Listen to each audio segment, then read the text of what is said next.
যে কোনো ফেস্টিভ্যালে আমরা ত্বকের যত্নের ব্যাপারে নিজেকে আসলে কিভাবে সুন্দর রাখা যায় এবং সেই সাথে ত্বককে ভালো রাখা যায় সেই বিষয়গুলো নিয়ে কিন্তু আমরা খুব চিন্তা করি।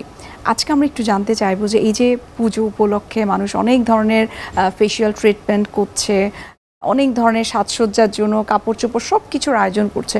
এখন যেহেতু শরৎ ঋতু চলছে, ঋতুটাকে কনসিডার করে কিভাবে আমরা ত্বকের যত্নটাকে করতে পারি? এ সময় কিন্তু যে রেইনি মনসুন এবং হিউমিড এটি থেকে ওয়েদারটা শিফট করে একটু ড্রায়ার আর একটু কুলার স্টেজে।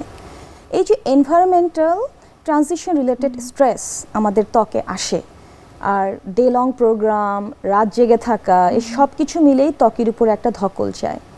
এরপরেও আমরা চাই পুজোতে একটা সেরা লুক দিতে, সেটা ছেলে মেয়ে ছোট বড় যে কেউ হোক, কারণ উৎসবের কিন্তু কোনো বয়সের কোনো সীমা নেই। তো এই সেরা লুকটি দেয়া এবং পরবর্তীতে আপনি যে এতটা কাজ করছেন আপনি কিন্তু এমনি একটু ক্লান্ত হয়ে পড়েন। তো সেক্ষেত্রে পুজোর প্রস্তুতি যদি আমি বলি, এখনকার ওয়েদারের সাথে আমার মনে হয় যে হাইড্রেশনটা মেনটেন করা খুবই জরুরি, যেহেতু ত্বক ডিহাইড্রেটেড থাকে।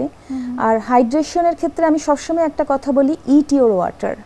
মানে আমি পানি তো পান করবই, এর সাথে ইট ইওর ওয়াটার মানে এ সময় যে পানি সমৃদ্ধ সবজি এবং ফলগুলো আছে সেগুলো বেশি বেশি করে গ্রহণ করা।